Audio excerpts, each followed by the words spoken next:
மந்திரக்காரி மாய மந்திரக்காரி ககிதமா நீ இருந்தா பெண்ணா போல நான் இருப்பேன் ஓவியமா உருவம் வரைஞ்சிடுவேன்னு உள்ளங்கையா நீ இருந்தா ரேகையாக நான் இருப்பேன் ஆயிழுக்கும் கூட இணைஞ்சிருப்பேன்னு என் உச்சி மண்டையில சுருங்குது உன்ன நான் பார்க்கல கிருங்குது கிட்ட நீ வந்தாலே பெருங்குது கருங்குது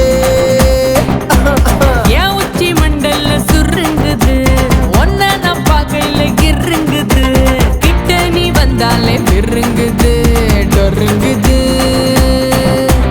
இவனும் நானும் தான் அப்போ இருந்து ஒரே மாதிரி இருக்கும் போல. தம்பி வந்து அப்போ ரொம்ப சின்ன பையன், திண்டுக்கல்ல கூட்டு போய் கொஞ்சம் கலராக இருந்தான். ஆனால் அந்த வெயிலில் வறுத்தெடுத்த நல்ல கருப்பாயிட்டான். அப்போ இருந்து இவனுக்கு பேர் பிளாக் பாண்டி ஆகி போச்சு. அதாவது நான் 26 வருஷம் சினிமாவில் இருக்கேன்னு யாரும் நம்ப மாட்டாங்கன்னா அதில் ஒரு 5 வருஷம் கம்மியாக இருக்கும்போது இந்த படம் வந்து எனக்கு வந்து வாழ்க்கையில் முதல் ஹிட்டு. அது வரைக்கும் வெளியில் தெரியாது. ஆனால் ஆட்டோகிராஃபில் நடித்ததுக்கு அப்புறம் தான் இவன் சுப்பிரமணியம் நடிச்சிருக்கான், பெஞ்சமின் சின்ன விஷயம் நடிச்சிருக்கான் அப்படின்னு சொல்லி அந்த ஒரு திரைப்படத்துக்கு நான் போய் நம்ம ஃபோட்டோ நடித்த ஒர்க்கிங்ஸ் எல்லாம் எடுத்துகிட்டு ஆல்பமாக எடுத்துகிட்டு ஒரு கம்பெனியில் தைரியமாக போய் வாய்ப்பு தேடுவேன். நிறைய பேர் அதுக்கு அப்ளை பண்ணியிருந்தாங்க என்னோட சிறு வயதாக நடிக்கிறதுக்கு.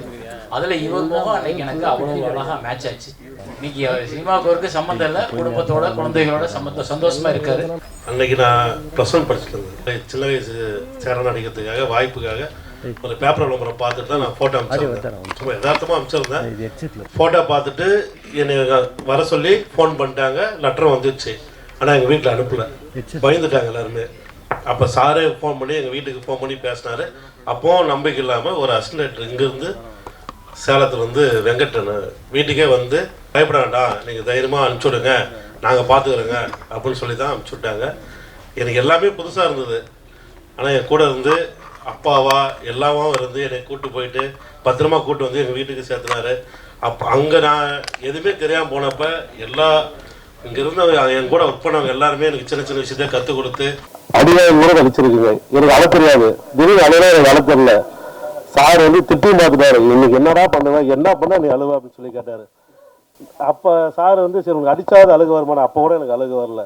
அந்த கிளீசர் நிறையா போட்டு பார்த்து கூட எனக்கு அழுக வராமல் எப்படியோ கஷ்டப்பட்டு அந்த சீன் நடிக்கிறது மட்டும் காலையிலேருந்து மதியம் வரைக்கும் நான் ரொம்ப கஷ்டப்பட்டேன். அந்த சீன் மட்டும்தான். அதனால் என்ன பேசுறதுன்னு தெரியும். ரொம்ப நன்றி.